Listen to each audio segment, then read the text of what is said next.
Argent Templar here. So today we're going to talk about non-Christian sources for Jesus and early Christianity. So I think it's important to keep in mind when we're talking about the Bible. We're not going to talk about this week. I mean, just as a general rule, the New Testament is I forget how many books it is. It's like 20 different books or something, which were later compiled together. The four Gospels were written separately. They weren't all written by the same person. They weren't all written at the same time. So the four Gospels are like four distinct accounts. All the letters are presumably they're written by Paul, but regardless, they're separate documents. Revelation is a separate document. John is a separate document. The various letters of John. So those are all separate sources. So you probably have about 20 right there, and we can date back that these are pretty accurate because we can. As you'll see when we get to it, you can rebuild most of the New Testament by looking at the first couple centuries of Christian scholars. But there's often a concern that we need to have non-Christian sources, which I think is fair enough. I mean, it is a historical faith. We do believe that Christ rose from the dead. So yes, of course, history should back it up. The idea being, if you went back in time to that date, we would be certain that you could watch the thing happen, although whether or not time travel is possible is a different thing. But it's not something that took place in a mythical past. It's an objective, real physical event that happened. So some general notes before we get into this. Christianity was not considered very important during the first century. There's always plenty of different religions. Rome was a big empire. You had Judaism. You had dozens of different cults of the different gods. Christianity was started in kind of a backwater province of Judea. It eventually kind of started spreading into some of the bigger provinces like Rome, etc. So we don't really have many sources immediately after Jesus' death. For the simple reason it just really wasn't on the radar of anyone. I mean, like people say, well, this seems pretty important. Okay, but there are dozens of little strange cults, probably in your town, but people don't really talk about them. There's lots of like little churches that just aren't big enough to get any sort of public notice. Even stuff like Scientology didn't get public notice until it became really big. And people say, well, Scientology is like really, really weird, and I'd agree. But people didn't even know what it was until Tom Cruise and some of the Hollywood guys started talking about it. So if you were to look at the amount of articles written about it, I would imagine you'd see it massively increase over time. So Christianity is largely the same thing. I don't think that's a very controversial or strange statement. People say, well, you're arguing from lack of evidence. No, I'm just trying to be real. Lots of things happen that there's not that much documentation for immediately after, but later on it becomes more prevalent. Also, we have to keep in mind that, as with most historical documents, we don't have primary copies of pretty much anything. This is not unique to the Christian era. This is fairly in general. Unless things are physically like etched in stone, paper decays over time. Paper rots, the ink fades, the wind tears it apart, people lose things, etc. While we do have some things that survive from the first century, broadly speaking, we have to rely on copies and copies of copies. Are any of the copies we have copies of the original? I don't know. I don't know if there's a way to determine that. Most of the copies we do have, and we'll get into this later, I'm just trying to establish some kind of information, is that they are from less than a century from when it's written, and we'll get into this later. But you'll have things like we don't have primary sources from Homer, for instance. We have stuff from several hundred years after he was born. Odysee is the Odyssey. We don't have primary copies of anything Plato wrote. They were rewritten and copied by someone else. And this is just how we find a lot of things. If we were trying to look for a primary source about Alexander, you'd probably find some monuments, but you wouldn't find like a book from that time period. You might find a copy of a book from that time period, But I just want you to keep in mind, in a lot of cases, we only had a couple records of these, and we had to reconstruct them from that. So I'm just saying, if it doesn't seem like there's that much evidence, there's about as much evidence for this as most things, as anything that's not considered of major importance at the time. So yes, for this I mainly cite Cold Case Christianity. I have seen all this elsewhere from less partisan sources. Sorry, I should have fixed that. This site just seems to have compiled all of it together. So I did check all this. I just quote extensively from it because rewriting things takes a lot of time, and I'm not really getting paid to do this. And so it's fine. It's easier just to quote it and then talk about it than rewriting it from scratch. So we have the historian writer Celus. Celus is perhaps the earliest known secular writer to mention Jesus. He is so ancient his writings don't even exist anymore, like most historians. We don't have original copies of Tacitus, for instance. But Julius Africanus, writing around 221, did quote Celus, who previously tried to explain away the darkness occurring at Jesus' crucifixion. So I don't think we have the original anything that Celus wrote. We just have quotations of him from a later source. And that's not uncommon. Lots of world leaders don't write autobiographies, but someone who knew them will write it, or what a lot often happen is there'll be a biographer who will talk to someone who knew them, and then they'll write a biography based on that. And I mean, those are generally considered accurate. Otherwise, we couldn't have biographies of anyone who's dead. So we do have people who quote this. So this is a line. This is something Julius Africanus, who I believe is a Christian apologist, quoted from Celus. On the whole world there passed a most fearful darkness, and the rocks were rent by an earthquake, and many places in Judea and other districts were thrown down. This darkness, Celus in the third book of his history calls, as appears to me without reason, an eclipse of the sun. So this is quoted by an ancient writer, but he was writing about the darkness following Jesus' crucifixion. So we don't have an explicit mention of Jesus there, but we do have a reference to some sort of mass darkness which took place as described in the Bible. It's hard to tell the exact date, but we do have a confirmation that there was an earthquake and a darkness around the time when the Bible says it took place. Okay, then we have Josephus. In more detail than any other non-biblical historian, Josephus writes about Jesus and his Antiquities of the Jews in 93 AD. Josephus was born just 4 years after the crucifixion. He was a consultant for Jewish rabbis at an early age, became a Galilean military commander by the age of 16, and he was an eyewitness to much of what he recorded in 1st century AD. Under the rule of Roman Emperor Vespasian, Josephus was allowed to write a history of the Jews. This history includes 3 passages about Christians, one in which he describes the death of John the Baptist. Okay, so that confirms John the Baptist. One in which he mentions the execution of James and describes him as the brother of Jesus Christ. Now, brother is an interesting case because these are written in Greek. So, generally speaking, it's thought, at least in Catholicism, because we maintain that Mary was an ever virgin, that they were either half-brothers, because Joseph is traditionally thought to be an elder, widower. So they're from Joseph's previous marriage, or they're cousins of Jesus. So we don't believe Jesus actually had brothers, but that's neither here nor there. And a final passage which describes Jesus as a wise man and the Messiah. There is much legitimate controversy about the writing of Josephus because the first discoveries of his writings are late enough to have been written by Christians who were accused of making additions to the text. So to be fair, we will examine a scholarly reconstruction stripped of Christian embellishment.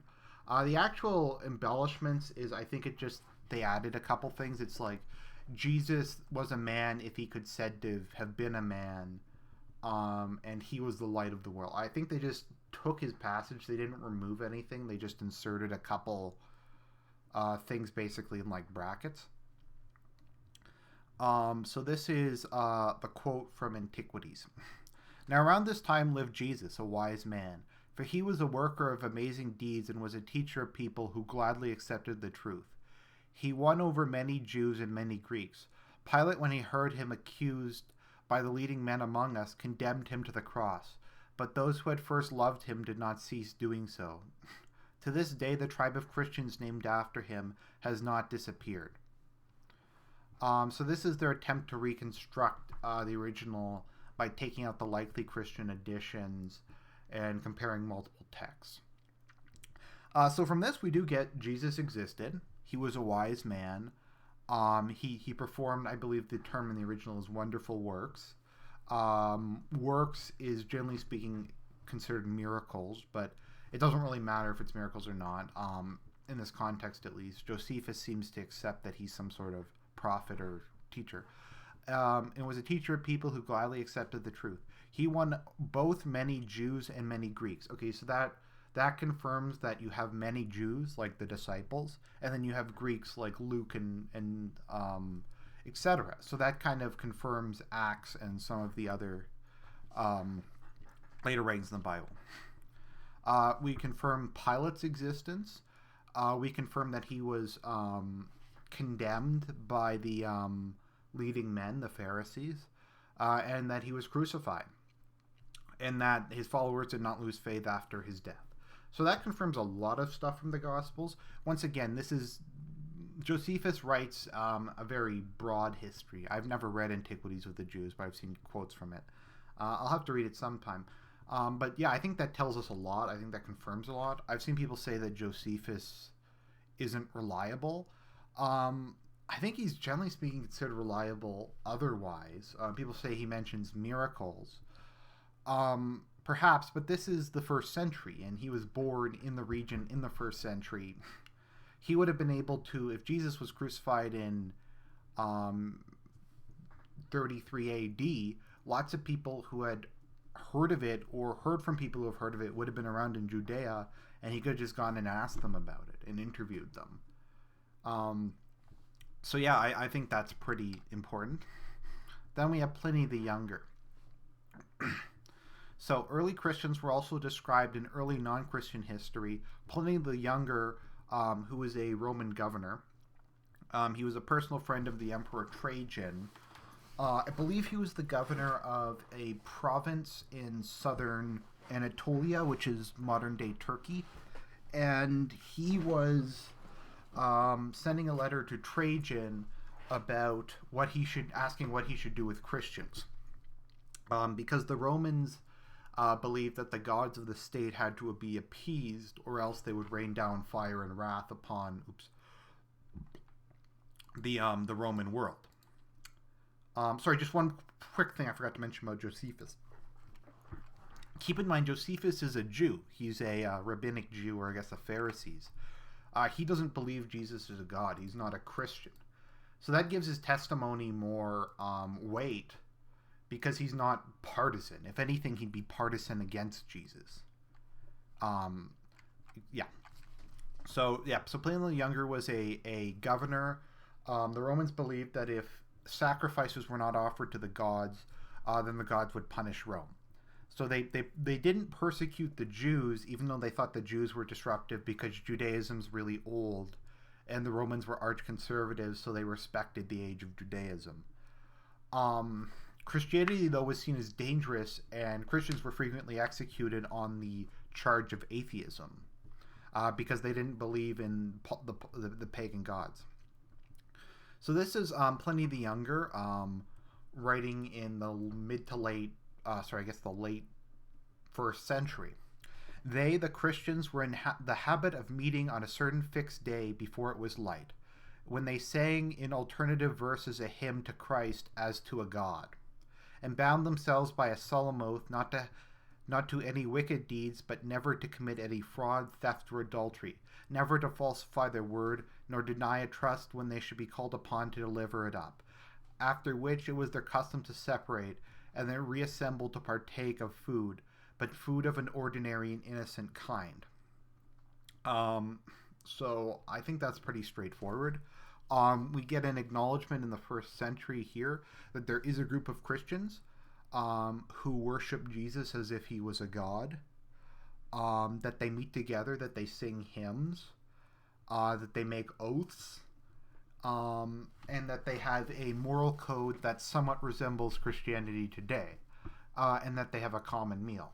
So, I mean, obviously this is not exhaustive, but we're gradually seeing a couple first century sources. Now, we have to keep in mind is each subsequent source reinforces something exponentially. Because if you have one source, you can always go, I don't know. But the odds of them lying or being mistaken dramatically go down as you have more and more sources. Especially during time periods when there's just not a lot available, because it's a long time ago. Then we have Marabar Seraphian, a Syrian philosopher, writing to encourage his son. I forget if he was a Greek. I forget if he was a Greek Syrian or a Jewish Hellenized Syrian. He was one of the two. In other words, he was a Christian. Named Marabar Sephiron, writing to encourage his son, compared the life and persecution of Jesus with that of other philosophers who were persecuted for their ideas. The fact that Jesus is known to be a real person with this kind of influence is important. So we have a man from Syria who knows about Jesus, knows about his life. Obviously, he doesn't think he's God. Let's see here. What benefit did the Athenians obtain by putting Socrates to death? Famine and plague came upon them as judgment for their crime. Or the people of Samos for burning Pythagoras. In one moment their country was covered with sand. Or the Jews by murdering their wise king. After that their kingdom was abolished. God rightly avenged these men. The wise king lived on in the teachings he enacted. So yeah, we have a reference to Jesus here. I think it's pretty clear. Jesus is referred to as a wise man and a teacher by virtue of being compared to the other guys, and he's referred to be the king of the Jews. So it doesn't say he's God, but we have another first century reference to Jesus.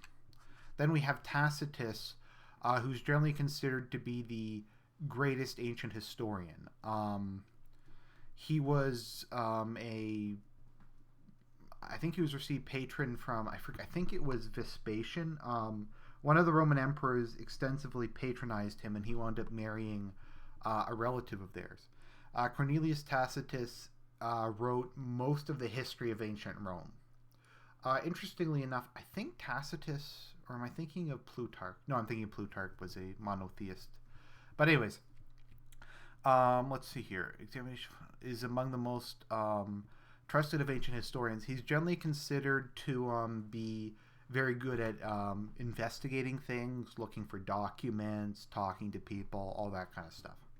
So he was a senator and was also a proconsul of Asia. Proconsul being governor of Asia, which is probably part of Anatolia, if I recall.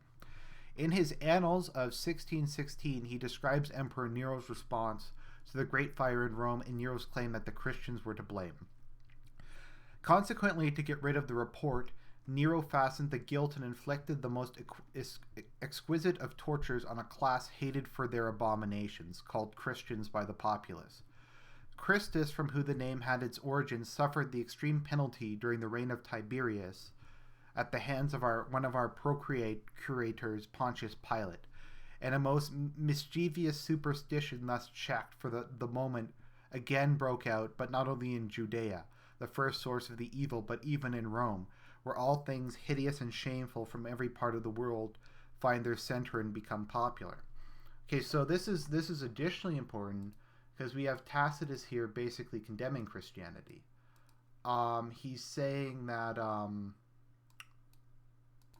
he's against it because he's a pagan, and he sees it as a superstition. There's also the rumor that Christians ate human flesh because of the Eucharist. But yeah, so we have a group called Christians. They're named after Christ. Christ means the anointed one or the Messiah. We have that Tiberius repressed Christians. We have that, Jesus existed, that he was crucified. It doesn't say crucified, but extreme penalty in other works refers to that. Sometimes you just have to interpret things. You have to look at where else is language like extreme penalty used, even if it doesn't always mean crucifixion. Crucifixion is an extreme penalty, so I mean it's close enough. During the reign of Tiberius at the hands of one of our procurators, so we have Pontius Pilate mentioned again. People will say Pontius Pilate never existed, but we do have all these early references. He calls it a superstition, and he claims Christianity spread across the world and originated from Judea. Then we have Phlegon, cited by Origen. So in a manner similar to Thales, Julius Africanus also mentioned a historian named Phlegon, who wrote a chronicle of history around 140 AD. In this history, Phlegon also mentions the darkness surrounding the crucifixion in an effort to explain it. Now, Phlegon in the 13th or 14th book, I think, of his chronicles, not only ascribed to Jesus a knowledge of future events, but also testified that the results corresponded to his predictions. So this is from Origen, who is an apologist against Celus. And you'll say, well, Origen's a Christian philosopher, so he's making this up. I don't know. It doesn't make sense to me that he would cite a work that was available during the time period and make up someone who criticized Christianity. I mean, come on, this is less than 100 years after Christ, or just 100 years. People back then weren't really thinking, oh man, we got to doctor all this stuff. We got to leave a paper trail. That's kind of like some conspiracy theory stuff. So here's some more stuff from where Origen quotes Phlegon. And with regard to the eclipse in the time of Tiberius Caesar, in whose reign Jesus appears to have been crucified, and the great earthquakes which then took place. Okay, so we have the earthquake, which is referenced by a pagan source. We have Tiberius Caesar, we have Jesus, and we have the eclipse. Jesus, while alive, was of no assistance to himself, but then he arose after death and exhibited the marks of his punishment and showed how his hands had been pierced by nails. So once again, this is him quoting Phlegon. My understanding is that Phlegon was kind of recording what the followers of Christ said as part of his history. Then we have Suetonius, who's another Roman historian and analyst of the imperial house under the Emperor Hadrian. His writings about Christians describe their treatment under Emperor Claudius. Because the Jews at Rome caused constant disturbances at the instigation of Christ, he, Claudius, expelled them from the city of Rome. And then we have Nero inflicted punishment on the Christians, a sect given to a new and mischievous religious belief. Then we have Lucian. Lucian was a Greek satirist who spoke sarcastically of Christ and Christians, but in the process he did affirm that they were real people and never referred to them as fictional characters. The Christians, worshipped a man to this day, the distinguished personage who introduced their novel rites and was crucified on that account. You see, these misguided creatures start with the general conviction that they are immortal for all time, which explains the contempt of death and voluntary self-devotion which are so common among them, and then it was impressed on them by their original lawgiver that they were all brothers, from the moment that they are converted and deny the gods of Greece, and worship the crucified sage, and live after his laws. All this they take quite on faith, and with the result that they despise all worldly goods alike, regarding them merely as common property. So we're kind of running out of time, so I don't want to go too much into that. I think that's all very straightforward. That's about as close to a summary of doctrine of early theology from a non-Christian as you're going to get. So that's a direct quote from Lucian, obviously translated. But yeah, we have all this stuff, and this is written in the mid-2nd century. So this isn't something they just made up, because we always have guys like Dan Brown saying, oh, they just made up Jesus' divinity. No, we've been through a number of sources that state that. Then we have Celsus. This is the last hostile non-Christian account we will examine, although there are many other later accounts in history.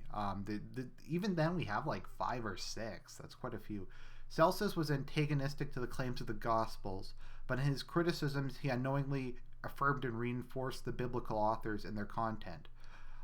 His writing is extensive, and he quotes at least the Bible in around 80 places, confirming their early appearance in history. So we confirm, because he wrote this in 175, so he quotes the Bible, which implies that it was widely read and available and that people were reading it. In addition, he admits the miracles of Jesus were generally believed in the 2nd century. So this is Celsus. Jesus had come from a village in Judea and was the son of a poor Jewess who gained her living by the work of her own hands. His mother had been turned out of doors by her husband, who was a carpenter by trade, being convicted of adultery with a soldier named Panthera. So this is slander, but whatever. Being thus driven away by her husband and wandering about in disgrace, she gave birth to Jesus, a bastard. Jesus, on account of his poverty, was hired out to go to Egypt, where there he acquired certain magical powers, which Egypt prides themselves on possessing. He returned home highly elated at possessing these powers, and on the strength of them gave himself out to be a god. So there we go. That's pretty straightforward. Obviously antagonistic, but it does confirm a fair amount of the story. And then I just have a couple citations. So what can we draw from all of this? We have a number of early sources from non-Christian writers who confirm most aspects of Christ's divinity. We have some pagan writers from later dates, but I kind of wanted to focus on people who are as close to Christ as possible. Because if we did like 3rd or 4th century, people would say, oh, they were just recording it after Christianity had stolen stuff from Mithraism or something. No, most of these people were 1st or 2nd century authors who could have talked to people who had seen it, or could have talked to people who had talked to people who had seen it. So this confirms that Christians existed, that they worshiped Jesus as a god, that they had strict moral standards, that they met, that they sung hymns. This confirms Pontius Pilate's existence when the crucifixion took place in the reign of Tiberius Caesar, placing it clearly in history, and it confirms that Jesus was viewed as a god by his followers. So I think that's all pretty conclusive. I know a lot of people attack these sources, but once again, this isn't meant to be exhaustive. I'm not a professional historian, but this is just kind of supposed to be layman's level, kind of just to give you a taste. Argent Templar signing out.